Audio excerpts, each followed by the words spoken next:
Dr. Deepak and Dr. Bharati have highlighted the technicalities of the sterilization and what should be done and what should not be done. Now, the real practical scenario is which autoclave you will buy to your setup. Every setup is different depending on the practice, depending on the volume. So how to choose your sterilizer right? This is the important question here. Nobody will disagree with me. The most important instrument in the surgical center, just Deepak highlighted, is an autoclave. We have seen cataract surgery being done without microscope.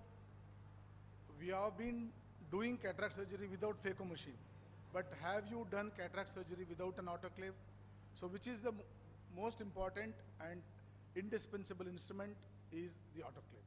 So you cannot do a cataract surgery without an autoclave, and good autoclave really is important. Yes, endophthalmitis is nightmare and is the most dreaded complication in surgeon's life, but the good thing is it's avoidable. And if you analyze the endophthalmitis, if you have an endophthalmitis, you will do a cross-checking and see all the holes. And one of the important things is look at your autoclave. What type of autoclave you have and whether it is working, whether it worked correctly or not. Around 10 to 12 years ago, I had procured good equipments.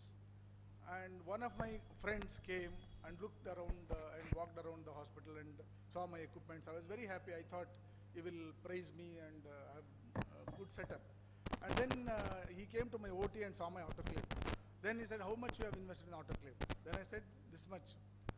Believe me, that was not even 1% of the total expenditure of my building, interior, and the equipments other than autoclave. Then I said, everything is going well. Till now I have not had any endophthalmitis. Then why should I change this? Everything is going well.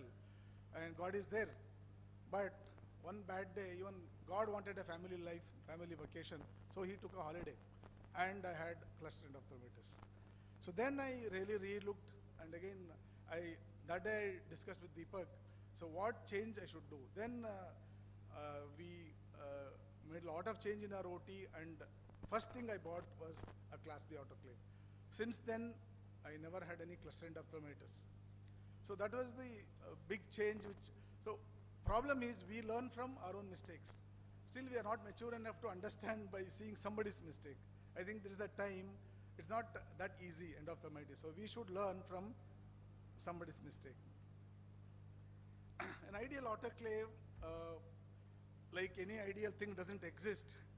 Still, we have not found a autoclave which is ideal, which is complete, which kills the organisms and spores, non-toxic, doesn't damage your sharp instrument especially, doesn't damage the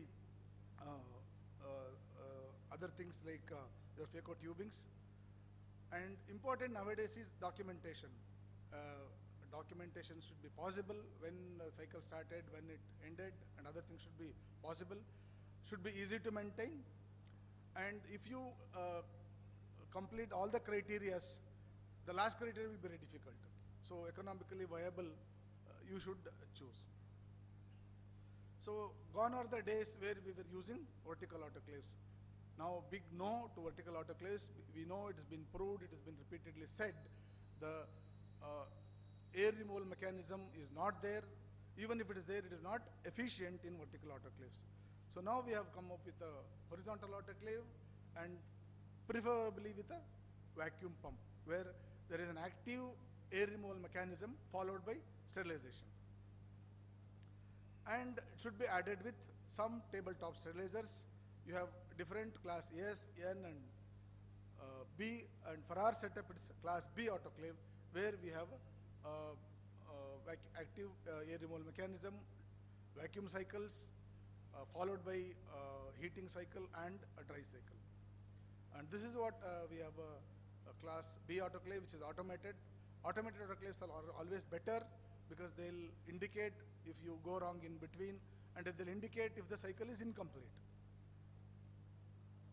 So this is and should be added depending on your practice on ETO sterilizer, where you will be using an ETO sterilizer for your tube vitrectomy. So basically, a vitrectomy surgeon will have a ETO sterilization for tubings, vitrectomy cutters, and lenses, and other things. Recently, we have been added with a plasma sterilizer, which is a low temperature sterilizer, but at present it's a bit expensive. And Deepak added note very beautifully about flash sterilizers. They are not recommended as routine sterilization method. Better to keep it in an OT room if at all, and that should be used as an emergency where there is an insufficient time, you had only one instrument which has fallen off, you don't have an alternative. So those kind of situations, you can use a flash sterilizer, should not be used as a convenience or an alternative to purchasing an additional instrument set or to save the time.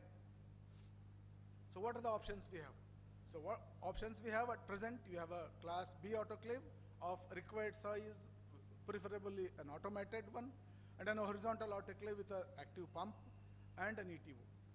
So what factors you consider before you buy an autoclave? What type of work you have, whether you are predominantly a phacosurgeon or whether you have a vitreoretinal setup also. And what is the load? So load will decide the size of the autoclave you will be buying. Cost, nowadays we have, earlier class B autoclaves were really expensive. Nowadays we have come up with an Indian brands also where the standard is comparable, but definitely the cost is around 50 to 60% of what we have multinational brands.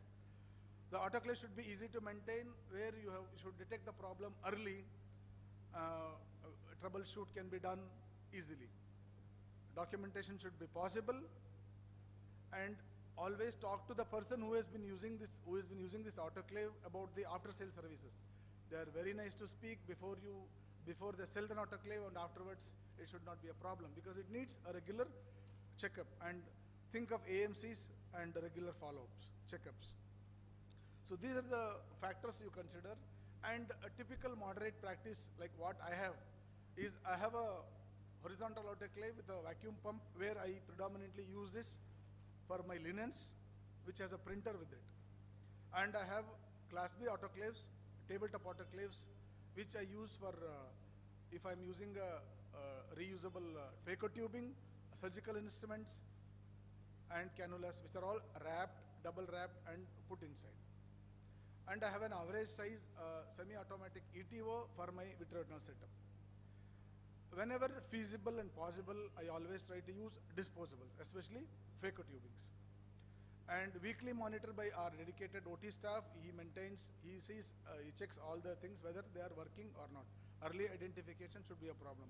One of the earliest indicators, if your sterilization time is prolonged, because you are documenting what is the time of sterilization time. Suppose next week your sterilization time is prolonged, it means there is some problem. It is taking more time to heat. So there can be salt deposits, those other things can be. So every week a dedicated OT staff should see it, and always you should have a backup. You have backup for everything, but why not for an autoclave? You cannot see, you can ask, buy, borrow, but not an autoclave. So what is important is people, OT staff should know the ergonomics of OT, and OT staff should be trained. And cleaning, drying, packing, loading, handling, everything has been beautifully told by Dr. Deepak. So training the OT staff is at most important. Those people, OT staff, should know about how the autoclave works, how to use the equipment, how to clean the instrument, how to pack, how to wrap, and what is the difference between differentiation between the solid and hollow or tubings, how to load, like Deepak showed, how you should not overload. There should be a space, there should be like we need a breathing space, even instruments need a breathing space. So loading techniques should be told, and the monitoring with the process challenge devices should be chemical or biological indicators, and troubleshooting. These should be told to the staff. Definitely I say that it's worth investing in autoclave. It increases your lifespan. Thank you. Thank you, Dr. H.M. Ravindranath.